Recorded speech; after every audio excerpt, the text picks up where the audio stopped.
The exotic pet trade is huge, and it's on the rise. There are thousands of videos on social media of people posing with them, and these videos are gaining millions of likes and being shared millions of times. I want to find out why reptiles are such a popular pet choice. Does social media paint the full picture of what it's like to own one? What impact does being kept as a pet have on them? This lady that was not a reptile specialist, she just used scissors on his eyes. He is now blind. And what happens if it goes wrong? People who have been calling around and can't find anywhere to go for them just end up resorting to dumping them in our car park.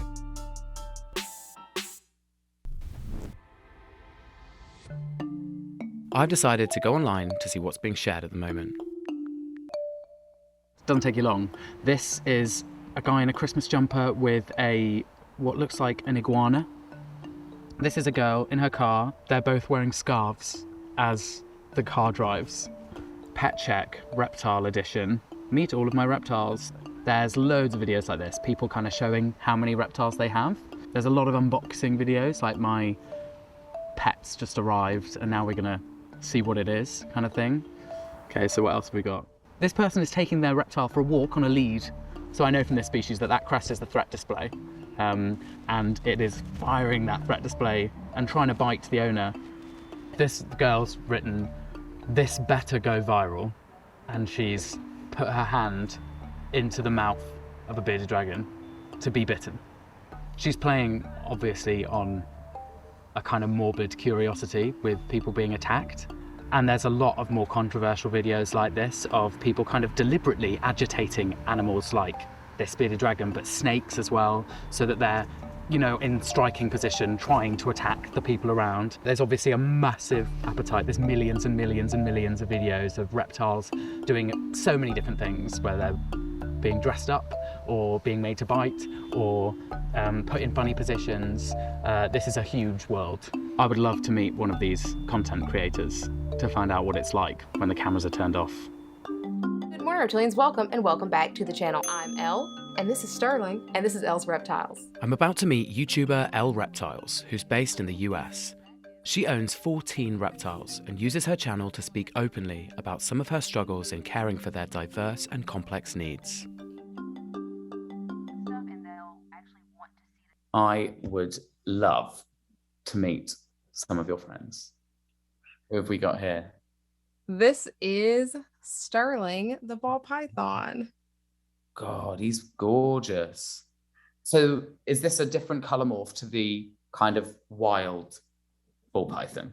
Yeah, so he is a banana morph, and so he's like super yellow, and as the bananas get older, they get more and more of these black spots. So what is it about keeping Sterling that you love so much? He's just fantastic. He is super cuddly. He'll come out and glass surf, and yes, cuddly. That's not usually a word people use for snakes, so he is very cuddly. Who's next? Next, we have Percy the leopard gecko. Just passing him over. Oh God, they're so cool. Yeah. She is a Max Snow is her morph. How popular are leopard geckos? They are very popular. This is another reptile that you can literally get anywhere that reptiles are sold. And I mean, they have really cool personalities. Next, we have my bearded dragon. Hello. Oh, I love bearded dragons. Yeah, So hopefully she'll be good. From? She came from a local pet store that is under new ownership now. But when I got her, she was sold as basically the only beginner reptile, I guess, that they would sell, because he was like, oh, she's so easy. They're so easy. She was not as easy as I was led to believe. I want to find out more about some of the struggles Elle has faced since keeping reptiles. Do you think it's harder than you anticipated it would be caring for reptiles? Yeah, the care requirements are pretty vast. Most of the time when you get a reptile, it's basically up to you to do that research. And then one of the biggest issues is that a lot of, especially like chain pet stores, they'll give out little pamphlets, like little booklets of care, and that care is super outdated. What have been your personal biggest struggles? I think my personal biggest struggles would be vets, finding good vets for my animals. I know some people have to drive hours to get to vets. I have to drive about an hour and a half, hour, 45 minutes to get to a reptile specialist. I had a situation with my ball python. He had like a stuck eye cap when he was shedding. It didn't come off. So I took him in. This lady that was not a reptile specialist, she's just like, oh yeah, I can do that. And she took him to the back and used scissors on his eyes, and he is now blind. Oh my God. So I think, yeah, that's a huge struggle. And basically, yeah, that's the biggest one. It's just finding good vets. What do you think influences the choices of people's favorite reptiles to have as pets? I definitely think that social media does contribute to that. But then that's where like the reptile YouTube community comes in, like always trying to be like, hey, like this is important. You need to research. And I think as a whole too, we try to show more negative things about animals. Like it's not just a throw them in a tank and be done. Is there a worry about the internet and the growing availability of reptiles online? There are a few websites that people just kind of know that you probably want to stay away from that one because they import a lot of animals or they farm breed these animals. They're not taking care of the animals before they're sending them out. But again, with social media and stuff, a lot of people will join Facebook groups. And so they'll say like, hey, is this a good place to get an animal from? But if you're not taking part in that, if you don't understand that that's something that you could be doing, then yes, you are ordering, you could potentially be ordering from places that are not taking the best care. Those people kind of are at the mercy of a massive growing industry in trading reptiles online. They definitely can be, yeah. It's estimated that there are around 1.8 million reptiles, amphibians and invertebrates being kept as pets in UK households. And it's claimed that reptile keeping has been the fastest growing sector of the pet industry over the last 10 years. Some require a dangerous wild animal licence, but many require no licence at all, including boa constrictors, large monitor lizards, and even Komodo dragons. I've decided to take a look online to see just how easy they are to buy. Right, so I'm gonna find out what I can get right now on the internet. Reptiles for sale. Well, yeah, one search, top site, African fat-tailed geckos, bearded dragons, Brooks king snakes, California king snake, boa constrictors, ball pythons. There are just so many, like countless actually, literally website upon website, and within them hundreds of available reptiles. This one here, okay, Central American banded gecko, has no information on where in the world it comes from, whether it's from a desert or a jungle, no information on how to care for it, and obviously those two habitats alone, they're going to have vastly different needs. I would have no idea how to look after most, if not all, of the reptiles on this list.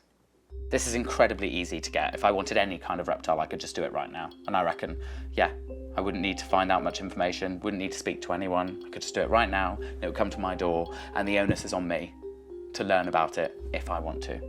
I'd love to find out what happens to the reptiles that people can't care for. I'm shocked at how many reptiles are available online, and with next to no warnings or guidance on just how complex their needs are. What happens when the owners can't cope? The RSPCA rescues around 1,500 reptiles each year. Their specially trained exotics officers are on the front line responding to call-outs of unwell, abandoned or neglected reptiles. I'm meeting Fred at one of the rescue centres to find out what the impact of being kept as a pet can have on them. Who have we got in here? So basically, all of the animals, when they come into us, they get a quick health check and then they come in here for their quarantine period, which is 30 days. So how many different species do you have here? Well, to be honest, we've got about 350 animals here at the moment. 350? There's like a huge variety in the species we get. We get little corn snakes, we get royal pythons in these tanks here, and then we also get everything from turtles to lizards. We've got a tegu down here, we didn't really know the scale of how bad it was when she came in, and she was this kind of dirty yellow colour, and that's just from where she hasn't been kept at the right temperatures and the right humidity, so she hasn't been able to shed her skin when she needs to, and it actually got to the point where she had so many layers of shed around her armpits and stuff that they started to split open a little bit. God, really? And she had to go to the vets and have that kind of cleaned up and have all the excess stuff taken away. There's a musk turtle in here. He was literally dumped outside in our car park. People who have been calling around and can't find anywhere to go for them sometimes just end up resorting to dumping them here or in ponds in the countryside or whatever. And they can survive and actually breed. Yeah, that's part of the reason why some of these turtles are on invasive species lists, because they can become a danger to our ecosystem by reproducing and not having any natural predators and kind of throwing everything out of balance. Exotic pets being abandoned by their owners is a leading cause of invasive species in the world. They introduce new diseases to our ecosystems and often kill off native species. Why has this animal got like a cover-up when none of the other ones do? Yeah, we're not trying to hide him, it's more we're trying to hide ourselves from him. He came from a very unfortunate situation where he was in basically a 3-foot by 3-foot enclosure, which is almost the size of him. So he was very defensive because he didn't have anywhere to retreat to. So when we went into the house to get him sign over and take him to us, I opened the tank and he immediately started whipping and puffing himself up just because he didn't have anywhere to go, unfortunately. Such a beautiful animal. I know, it's such a shame, especially with something as beautiful as he. Who else have we got in here? Who's this guy? So this is Ricky, one of our Chinese water dragons. He came in with a whole load of stuff from a wholesaler, basically. A wholesaler? Yeah, so it was someone who kind of breeds, imports and sells animals to pet shops, basically. Even the people who are supplying the pet shops can, you know, become a problem if they're operating without licenses or not keeping them properly. Once the reptiles have been rehabilitated, they're given a second chance at being a pet. The team here do a thorough assessment ahead of adoption, so their new owners are fully prepared for the responsibilities that owning a reptile brings. How does it make you feel having some of these animals come in such bad shape and then improve so much? I mean, initially it is sad and heartbreaking to see them like that, but when we do get them to this stage where they're doing so well, they've been okayed by the vets, and we're kind of, you know, when we've got animals like Bindi ready to go and they're waiting to go to their homes, or Barnaby where he's in such a good state to what he was compared to when he came in, it does make me proud of what we do here, and it, you know, gives me hope that there is a future for these animals and a second chance for them to kind of continue on into a better life for themselves, and yeah, it's quite rewarding actually. So what's your hope for the future of this place? Well, I hope with more awareness raised around these animals that people will be able to take better care of them in captivity, and we'll see the numbers that are needing to come into the rescue reduce, because we are almost at full capacity here and we've got waiting lists of various different things waiting to come in. So, you know, the more education and the more information we can get out there, the better, and I think that's the end goal, is to reduce the amount of animals coming into us. Yeah, I mean, there's so much more to this story than I think people have realised. If you're watching social media, it can paint an enticing picture of what it would be like to own a reptile. And I've learned that it can be surprisingly easy to buy one, with little guidance too. But these are complex animals with very specific needs. They need the right equipment, space, setup, and commitment in order to adequately care for them. Instead, many end up being abandoned or suffering ill health before being rescued by charities like the RSPCA, who are doing their best, but are at capacity. I think if we want to take on the responsibility of keeping reptiles as pets, we need to look beyond social media and educate ourselves on just how much work they require.